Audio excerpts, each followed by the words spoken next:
तिमीहरूले सोध्छौ कि मेरो बाइकभन्दा बढी केही चिज छ भनेदेखि congrats, it's a new record. म ऐना त सफा गर्दै गर्दैन, किन भन्दा मैले जिन्दगीमा कहिले ऐना हेर्दिनँ।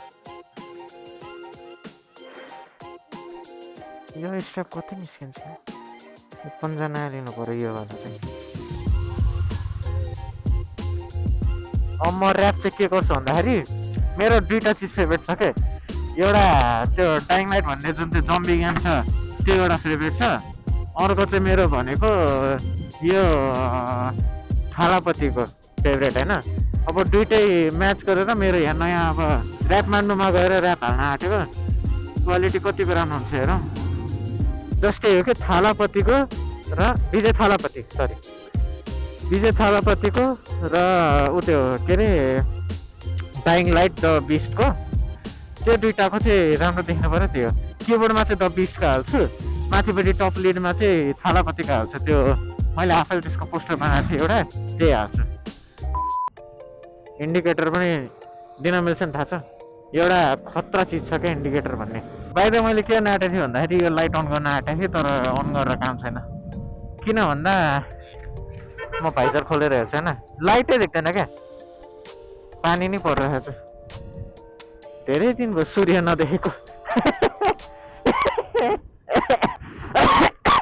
त्यही भएर डेली भ्लग गरेर दिनमा 1-2चोटि मात्र अपलोड गर्नुपर्छ क्या। पानी यसरी बाटोमा यस्तो भइरहेको बेलामा डोन्ट स्पिड।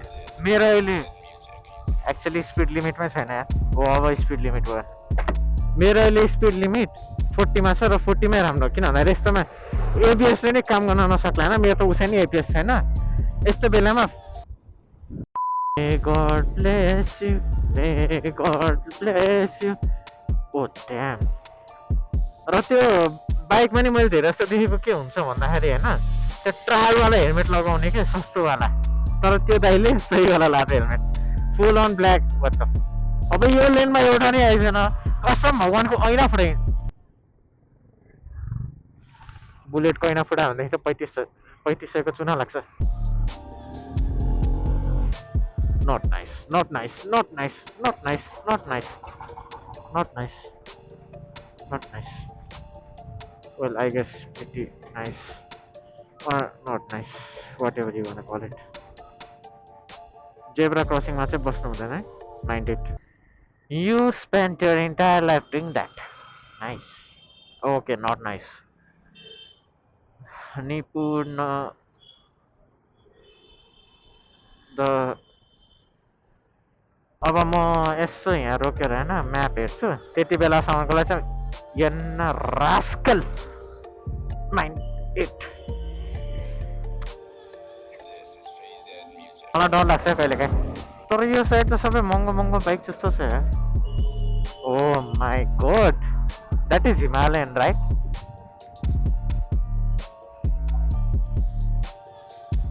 छिटो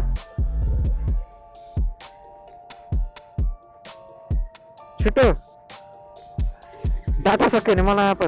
6.5 hours later.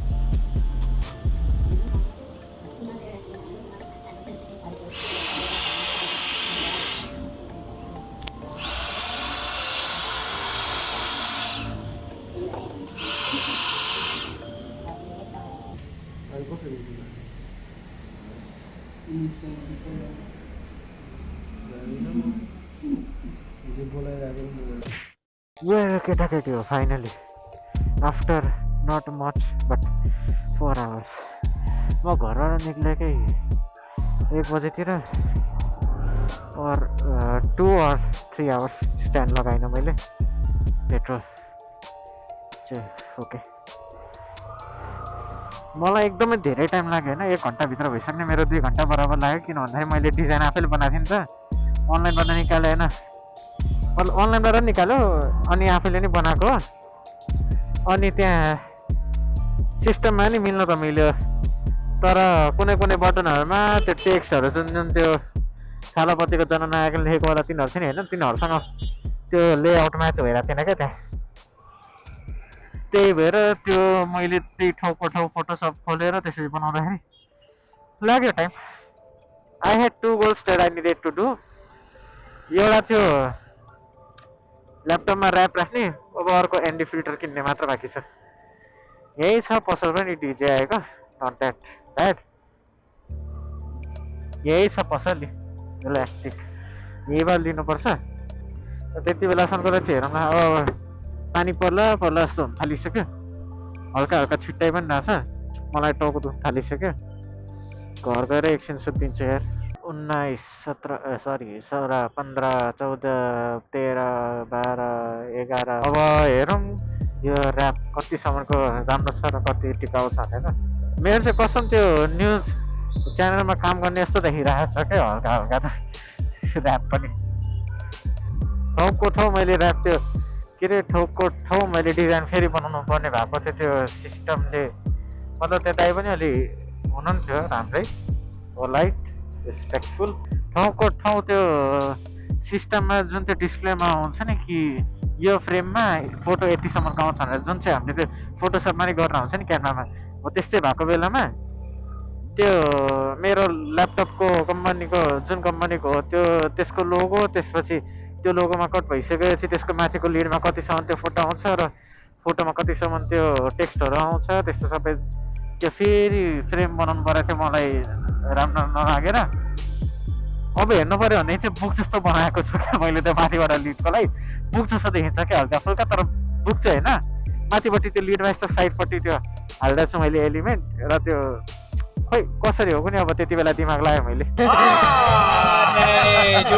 बल्ल बल्ल बौद्ध आइपुग्यो र धुलो पनि सँगै सँगै आइपुग्यो